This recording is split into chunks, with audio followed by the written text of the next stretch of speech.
So, today we're going to be talking about the mind and looking at the mind, the mind, the mind, the mind, the mind.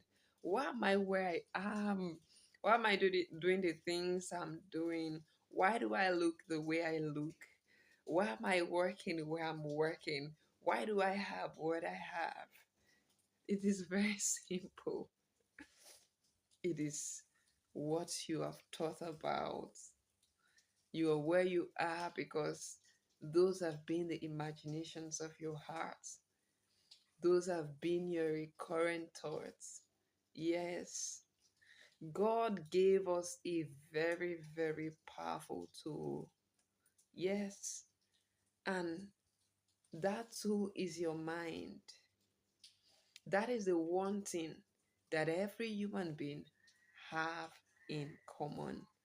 The mind. The mind is like the factory where the processing is done and the finished products are sent out for consumption. Your mind is the factory of your life. The thoughts that you recycle in your mind, they are the raw materials, for building your life. And so when you look at your life and the outcome of your life, whether you like it or not, they are a direct result of what is in your mind. I remember while growing up, my dad my dad is such a disciplinarian, yeah. And when we were young, as little children, I would have disagreements with my siblings, my sisters, you know, and then it would get to the attention of my dad. But there is something that my dad would always say, that you are very wicked. you know, my dad does not want to know who is right or who is wrong. But my dad will go on to say that, fighting with your sibling is a result of the inner working of your mind. Whatever evil, whatever thing you're trying to do against your sibling has stemmed from your mind. So what my dad would do is that he would try to let us to look inside ourselves. And when you begin to look back into yourself, I'll begin to get back into myself, and then I realize that, okay, there is no point for me to get angry with my sibling. There's no point for me to get angry with my sister, because the only reason I'm fighting is because I'm angry about something. So I'll go back into my mind, work that thing out, and then there will be no cause for me to fight. So the there is something that God gave each and every one of us, which is our mind. The mind is that hidden part of you that no one sees, no one knows. But whatever is in your mind definitely is going to be made manifest, in the result that you produce, in the life that you live. So you might want to say that nobody knows what is in my mind, but we can look at your life and see what is in your mind. The result that you have today are a direct result of what is in your mind. So you can say as much as you like that you don't see my mind, you can't read my mind. But we are looking at your life, we are seeing the result of your life. Whether you're poor, it's from your mind. Whether you're rich, it's from your mind. For a moment, let's think about the rich and forget about the advantages that they have, and focus on the things that we have in common, the mind. Look at Aliko Dangote.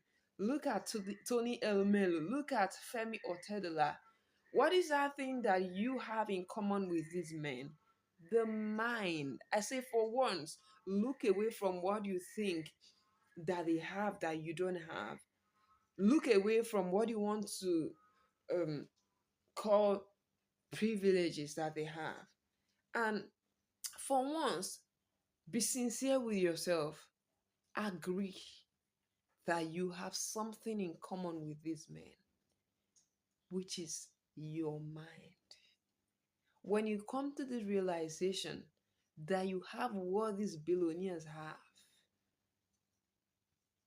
and you begin to work on it, work on your mind, you begin to see results. You know the saying that says that the grass is not greener on the other side. It is very true. Begin to work on your mind.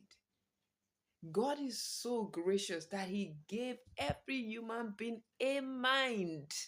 Oh, like I said, the one thing that we all have in common is the mind. I'll read something out for you in this beautiful book that has changed my life. The Power of Your Mind. This book literally changed my life. I can't even count how many times I've gone over this book. Each time I read it, I see something new that changes my life. So I'm just going to read this paragraph. It says, your mind is unlimited in its potential to create whatever you desire. When you put your mind power to work, the possibilities are endless. It says there is no limit to what you can achieve, and absolutely no restrictions to how high you can propel yourself. So, this is the mindset that the billionaires have. They think that nothing is too much for them, there is nothing they cannot achieve. They think that there is no amount of money that they cannot make. They think that nothing can stop them. And with just that mindset, they are able to conquer kingdoms. They are able to conquer territories. So, in your own little world where you are, can you make a choice? Can you make a choice that you will use your mind right? Can you make a choice that you begin to feed your mind with the right information? Can you make a choice that you will change your life by changing the content of your mind? Because actually, that is where the change begins, from changing the content of your mind. I love you so much, and we'll see you again.